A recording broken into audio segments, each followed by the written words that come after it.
기도하심으로 주일 예배 시작하도록 하겠습니다. 기도하도록 하겠습니다.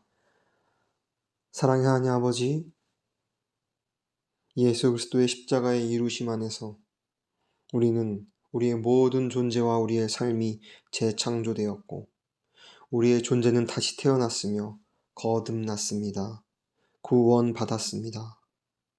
우린 이제 새 창조물로서 하나님 앞에서 하나님과 관계 맺고 그분을 아바 아버지라고 부를 수 있는 그런 귀한 존재가 되었습니다. 주님, 우리가 예수 그리스도의 이루심 안에서 속한 이 재창조가 이루어졌다는 이 인식이 날마다 새로워지게 하여 주시옵고 우리의 인식이, 우리의 깨달음이 날마다 새로워지고 주의 은혜로 말미암아 풍성한 생명을 누리며 맛보는 그런 우리의 모든 삶 되게 하여 주시옵소서. 그것이 아니라면 이 땅을 살아가는 무슨 이유가 있겠습니까? 우리가 이 땅을 살아가는 것은 예수 그리스도로 통하여 우리에게 주시는 그 은혜를 날마다 누리며 풍성하게 경험하는 것, 그것뿐인 줄 압니다. 그것이 우리의 삶 가운데 가득할 때 그곳이 바로 하나님 나라요. 우리가 예수 그리스도가 다시 이 땅에 오실 때 그 나라에 능히 들어가는 그런 신부들이 될 줄 믿습니다. 주님, 우리의 준비는 다른 준비가 아니라 우리의 영이 새로워짐으로 말미암아 우리의 혼이, 육이 영으로서 우리의 혼과 육을 죽은 것으로 여기고 우리 안에서 예수 그리스도의 인격을 닮은 자로 날마다 성숙하며 그분을 닮은 자로 날마다 지음받아가는 그런 우리의 삶이 될 때 하나님이 그것을 가장 기뻐하시고 주님이 영광 받으시는 일인 줄 알며 우리가 그 삶을 소망합니다. 주님, 오늘 말씀을 통하여서도 우리의 존재가 어떻게 인식되어야 되며 그 인식으로 말미암아 우리가 어떻게 주님이 주신 그 은혜를 누리며 살아야 하는지 깊이 맛보고 알게 되는 귀한 시간 되게 하여 주시옵소서. 감사하며 예수님의 이름으로 기도드렸습니다. 아멘. 오늘 함께 나눌 말씀은 시편 25편 16절 말씀입니다. 시편 25편 16절입니다. 제가 가진 성경은 구약성경 820페이지에 있습니다.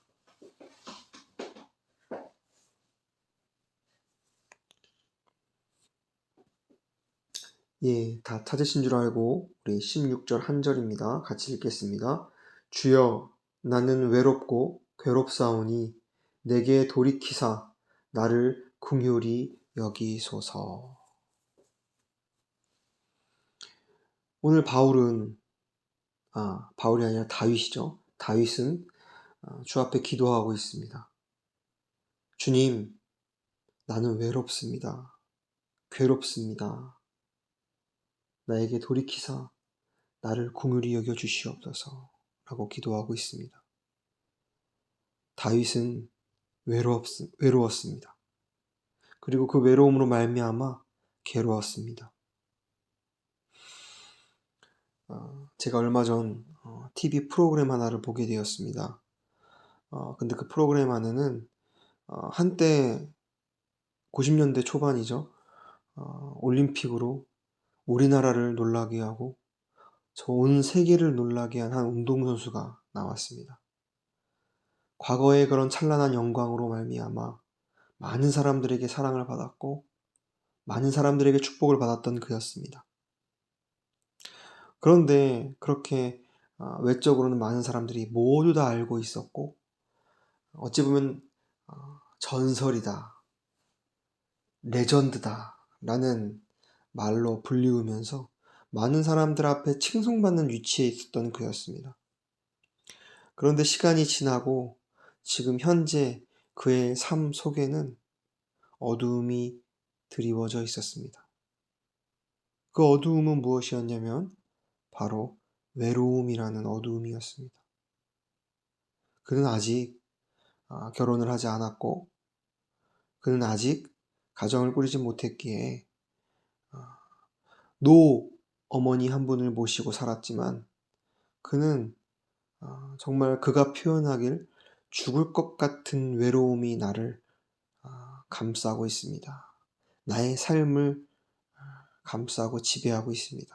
라고 표현하더라고요. 정말 말 그대로 그의 상황을 대변하는 말이었습니다. 그는 죽을 것 같이 외로워 보였습니다. 그래서 그 외로움을 달래려고 술을 마시는 거예요. 그래서 매일 술이 없으면 잠을 청할 수 없고 이 죽을 것 같은 외로움을 견딜 수가 없기에 술 기운을 의지하여 매일을 사는 그의 모습이 TV 프로그램에 방영되었습니다. 참 저는 그 모습을 보면서 정말 우리의 존재가 어떠한 존재인지 우리가 인식하지 못하고 참으로 알지 못한다면 우리는 죄로 말미암아 저렇게 외로움 가운데 사무쳐 죽을 수밖에 없는 그런 우리들이구나 라는 생각을 하면서 참 안타까웠어요. 그의 모습을 통하여 예수가 없는, 예수로 인한 존재인식이 없는 저의 삶도 저럴 것이 분명했기에 참 남일 같지가 않았습니다.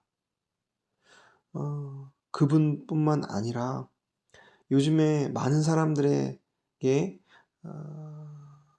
시선을 주목받는 그런 영향을 끼치는 그런 많은 유명인들의 삶 뒤에는 정말 그 누구도 이해 못하는 외로움을 겪는다는 이야기를 우리는 여러 매체를 통하여 듣고 확인할 수 있습니다. 그래서 제가 아는 한 분도 제가 참 그분의 영향을 받았던 저인데요. 그분도 그리스도인은 아니었던 것 같아요.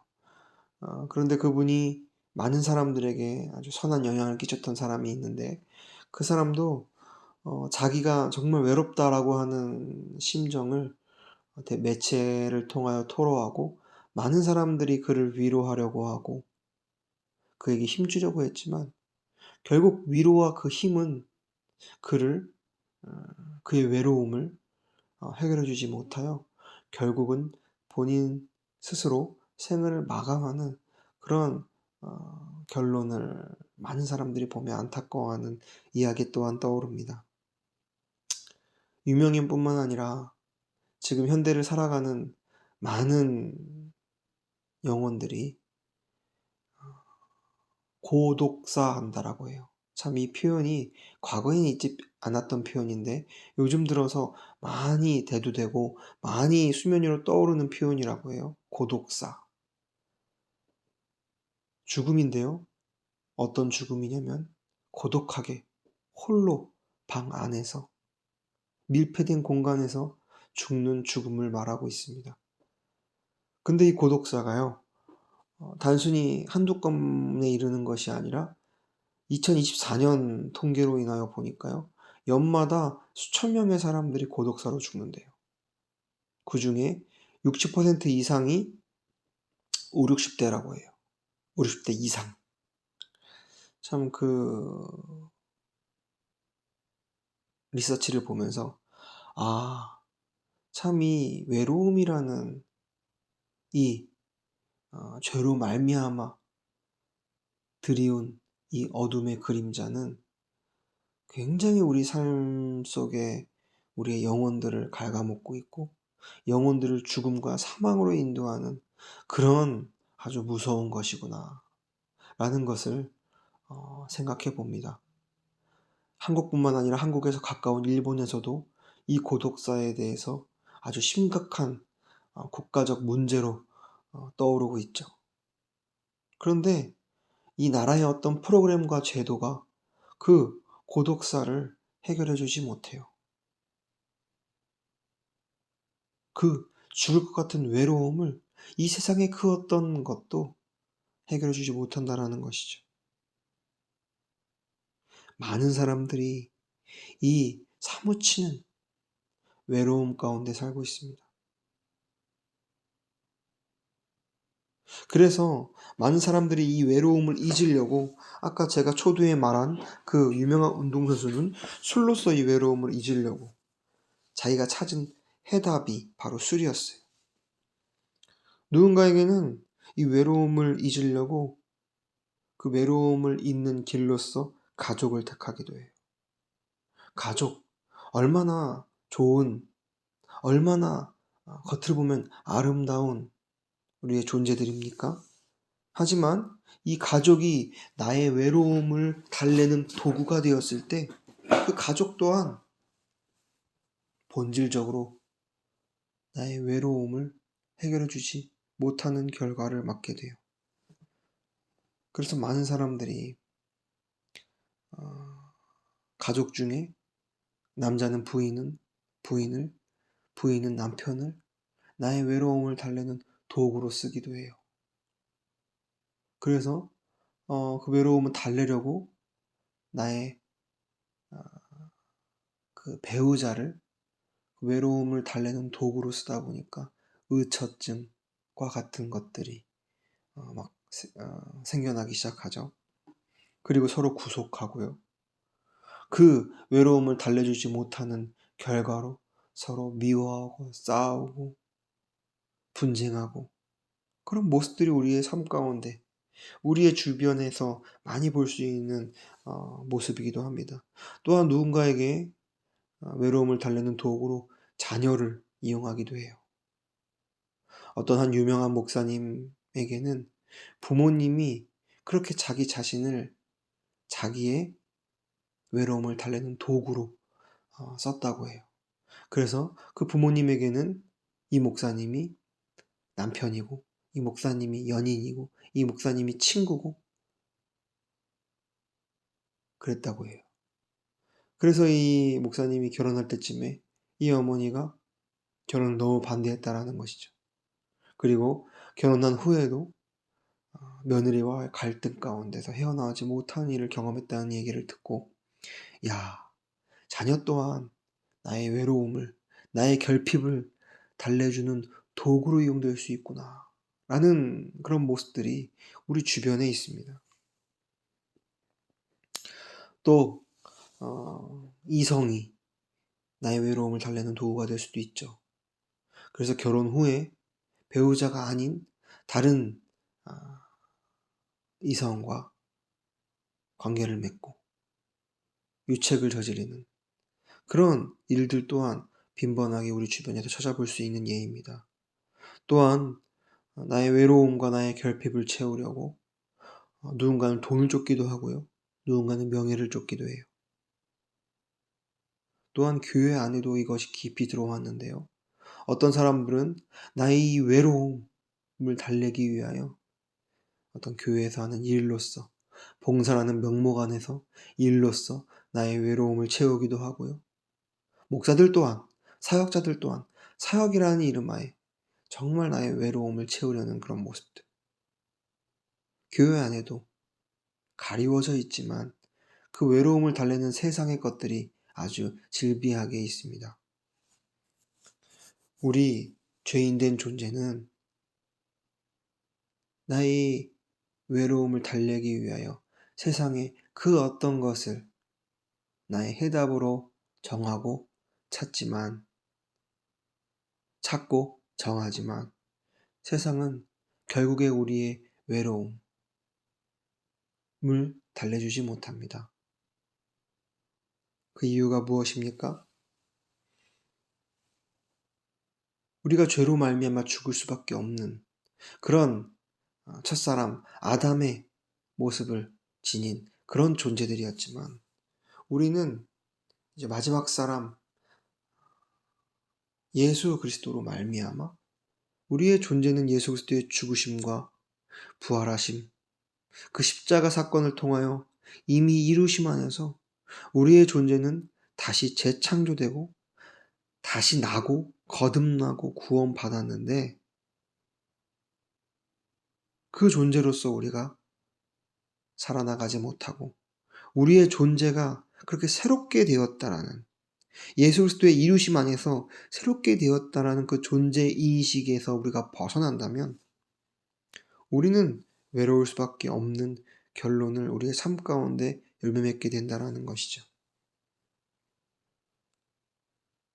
그 누구도 피해갈 수 없는 문제입니다. 우리가 예수의 십자가의 이루심 안에서 우리의 존재가 새롭게 되었다라는 인식에서 벗어난 우리의 삶은 외로움뿐이라는 것이죠.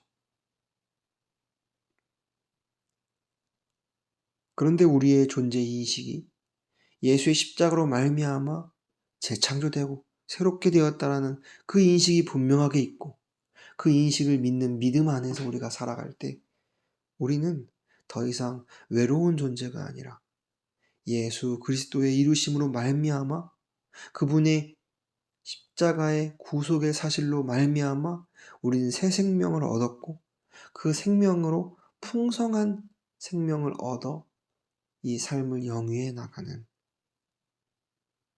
그런 우리의 존재로 하나님이 우리를 바꾸셨다라는 것이, 우리는 그 바뀐 새 사람으로서 새로운 존재인식을 갖고 살아나가지 못한다면 우리는 외로움에 사무치는, 외로움에 죽을 것 같은 그러한 삶을 살 수밖에 없습니다. 그리고 그 삶을 해결하려고 세상에서 그 어떤 거를 찾고 정하는 그런 삶의 쳇바퀴가 계속 이어지겠죠. 그 얼마나 비극이고 안타까운 일입니까? 그래서 예수 그리스도의 십자가를 통한 우리의 존재가 새로워졌다는 이 인식, 그 인식은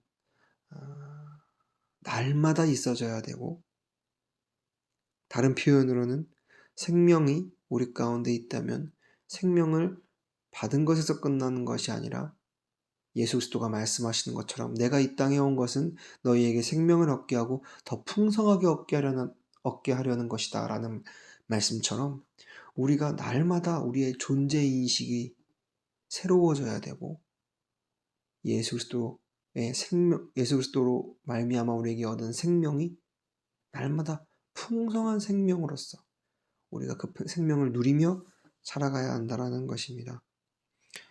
그래서 비그리스도인들은 당연한 이런 존재인식이 없기에 그 외로움과 그 외로움을 통한 괴로움이 그들의 삶 가운데 있지만, 그리스도인들조차 그 존재인식이 날마다 새로워지지 않고 풍성한 생명을 누리지 못한다면 똑같아요.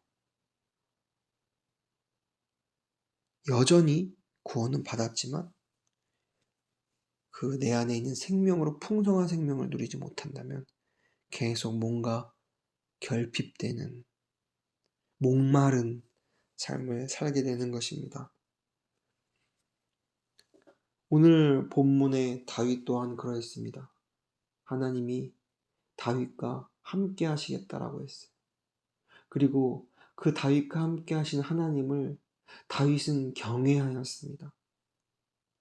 그래서 오늘 함께 읽은 본문 시편 25편 16절 전에는요, 12절부터 15절까지 4절을 통하여 하나님이 나에게 복을 주셨습니다. 4가지의 복을 주셨습니다. 라고 말해요. 그래서 12절에는 하나님이 나의 삶의 길을 인도하십니다. 하나님은 나에게 인도하심의 복을 주셨어요. 그리고 두 번째 복은 13절에요. 하나님은 나의 삶의 안에서 나에게 평안과 안정이라는 복을 주셨습니다. 내가 아무리 이 광야에서 떠돌이 신세가 되고 죽음을 항상 생각해야 되는 그런 상황과 환경 가운데 있지만, 하나님 그분 한 분이 나의 평안과 안정이 되십니다. 그리고 14절에 보니까 하나님이 세 번째 복을 주셨는데요, 나에게는 다음 세대의 복을 주셨습니다.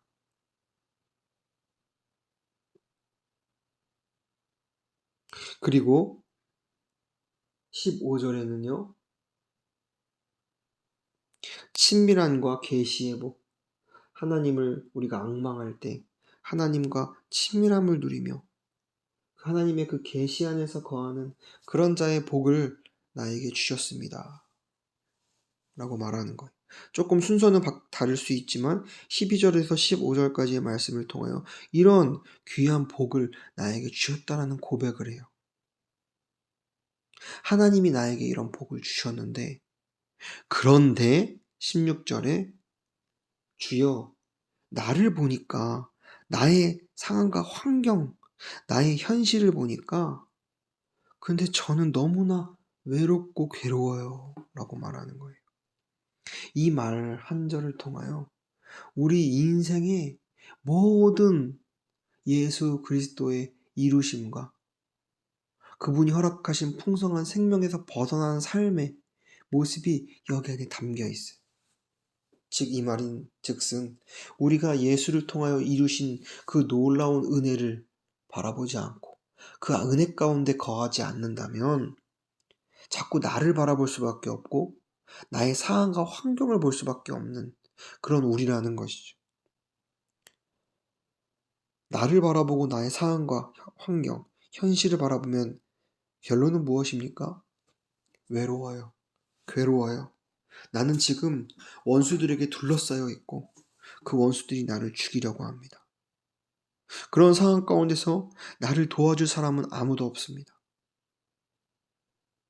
나의 마음은 낙심된 상태입니다. 다 뭐예요? 나를 바라보면 나에게는 나에게 처한 상황과 현실은 자꾸 나의 상황과 현실을 보면 죽음뿐이라는 것이죠. 어두움 그 자체라는 것이죠.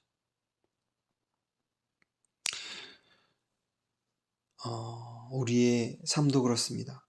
비그리스도인들은 당연히 그 존재 인식이, 자기의 존재 인식이 지금 올바르지 못하기 때문에 그럴 수 있어요. 그런데 그리스도인조차 우리의 존재 인식이 우리는 새 사람이 되었고 새 생명을 얻은 풍성한 생명을 누려야 될 그런 자임에도 불구하고 나에게 허락된 그 은혜, 예수 그리스도의 이루심,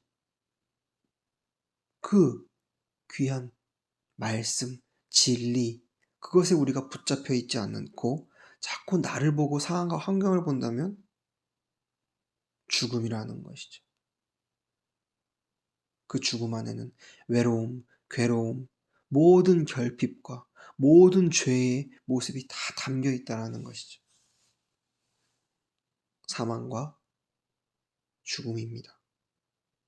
그런데 그런 상황 속에서 다윗은 솔직히 하나님께 고백하고 그리고 모든 문제의 해답을 하나님께서 찾아요. 16절에서 22절에 보니까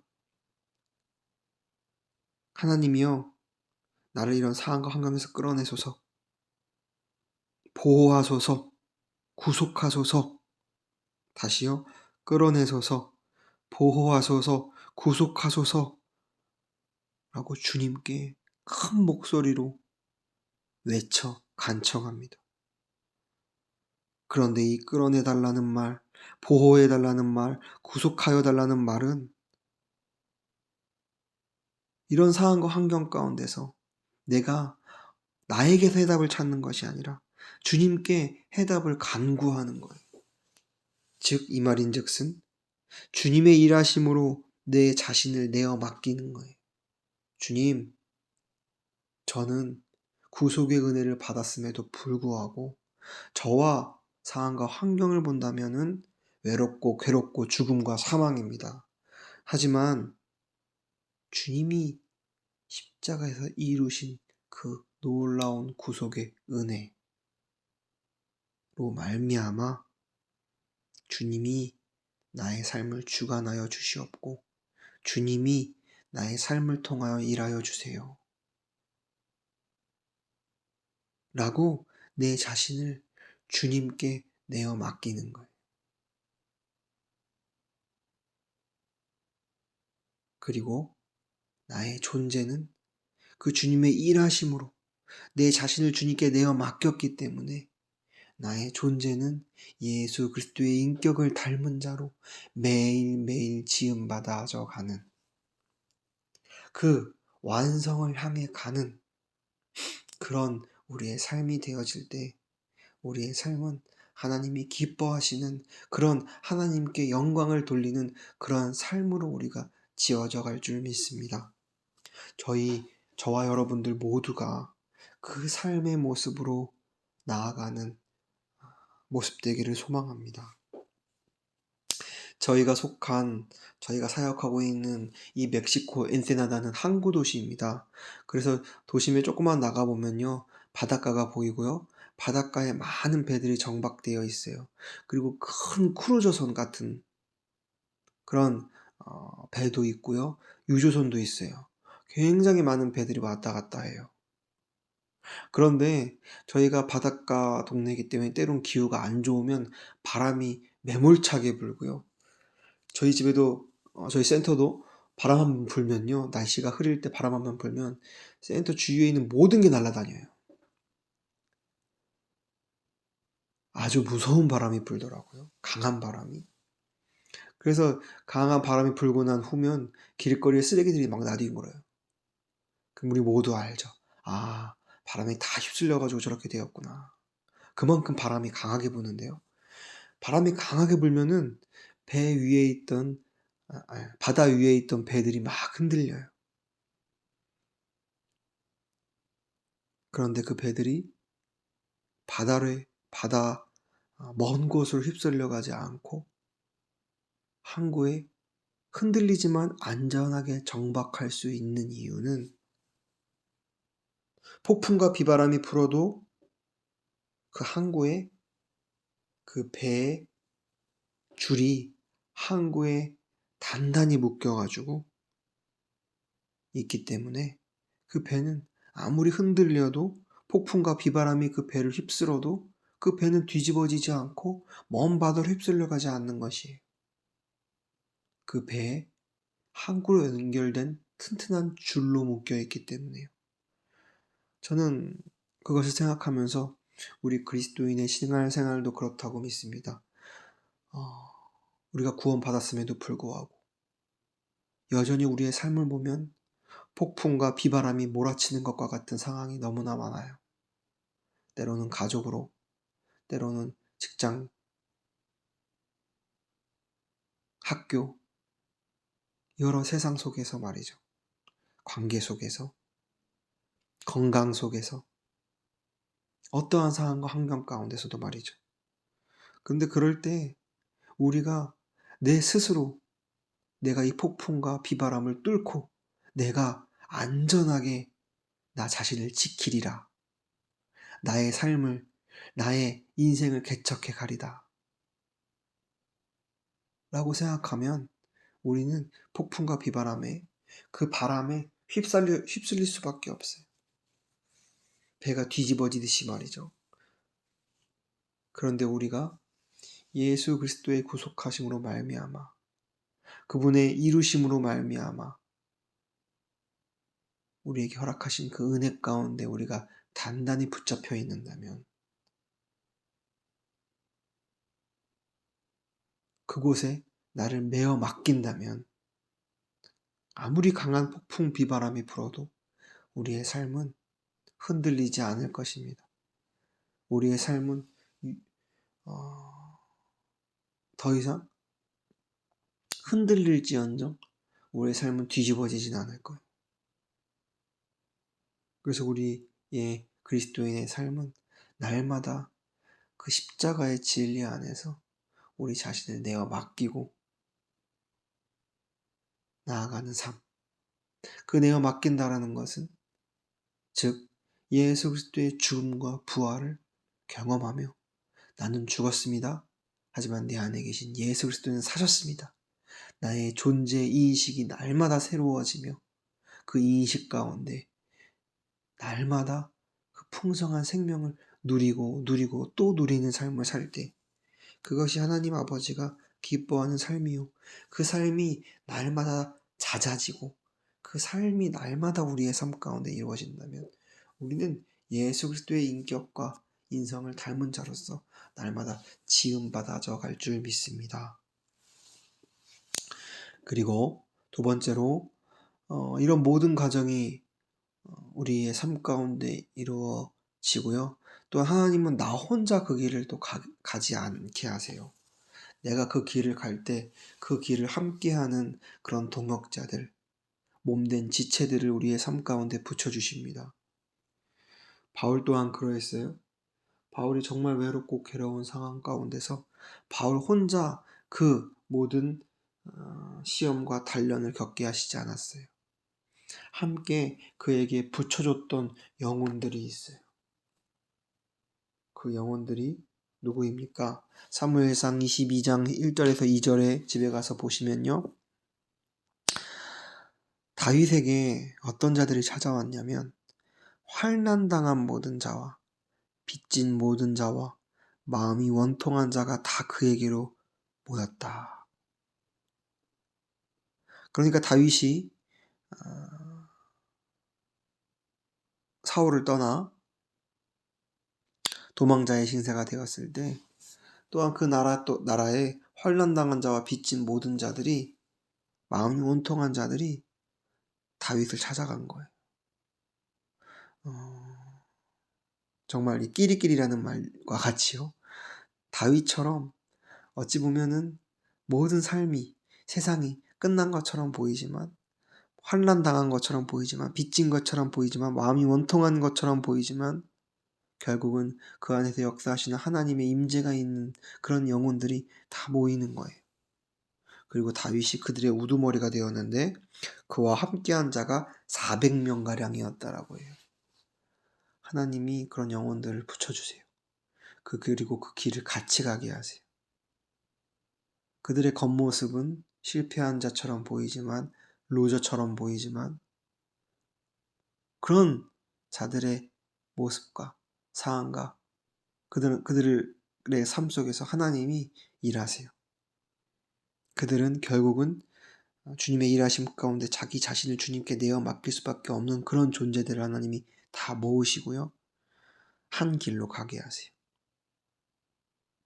그리고 결국에는 그 공동체가 다윗이 다시 왕이 되고 이스라엘에 입성했을 때 함께 그들과 함께 나라를 다스리는 중책으로서 그들과 함께 새 나라, 새 땅에서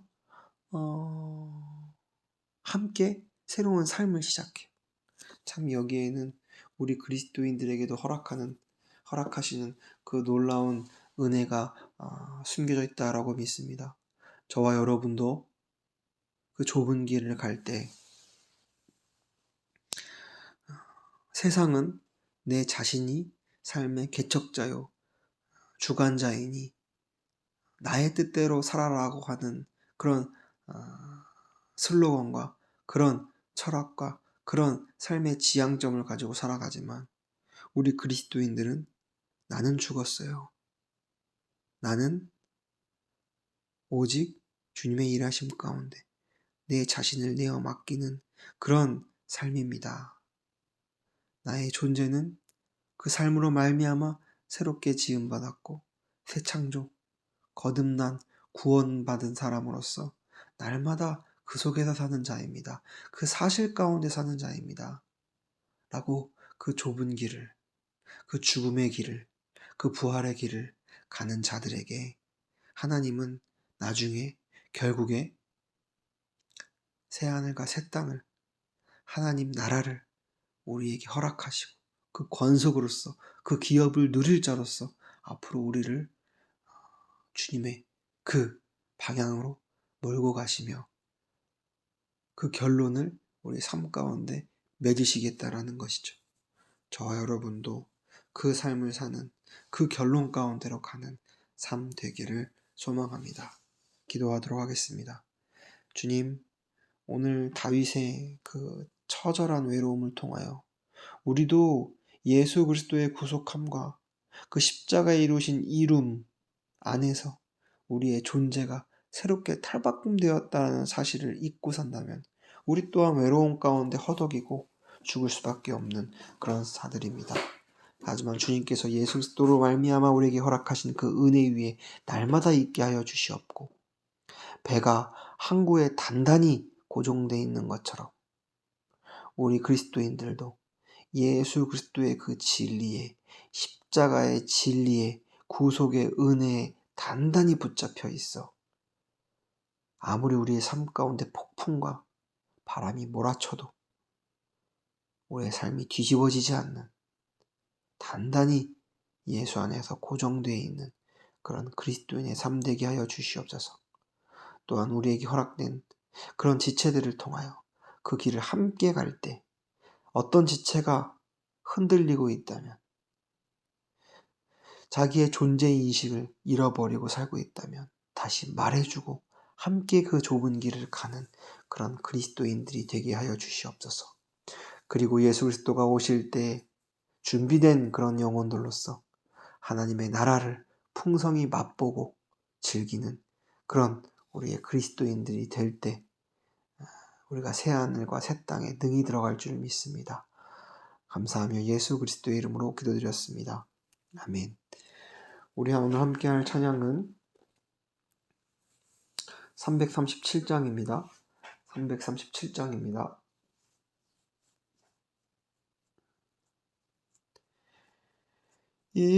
인내하신 구세 주여 내 맘 들으사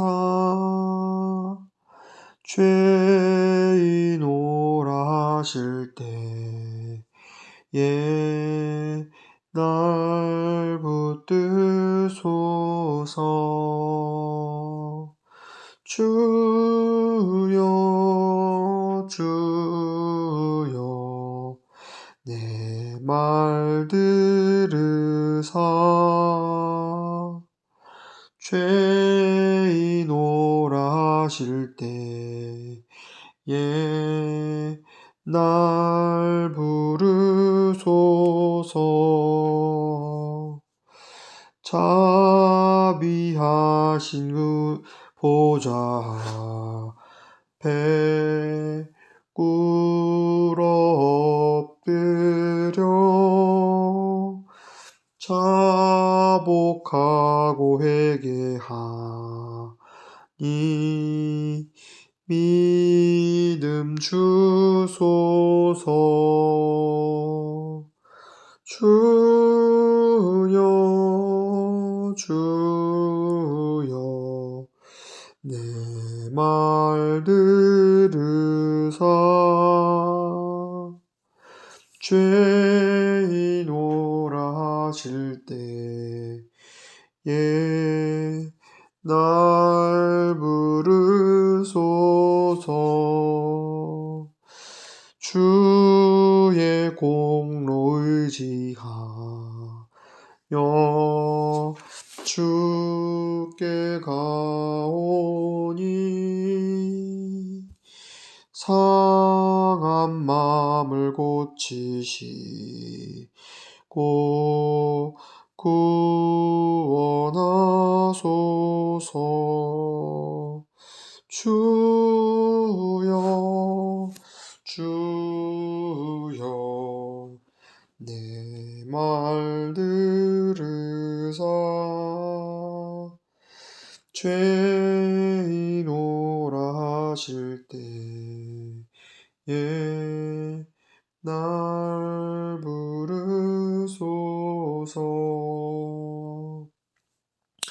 만복 근원 예수시여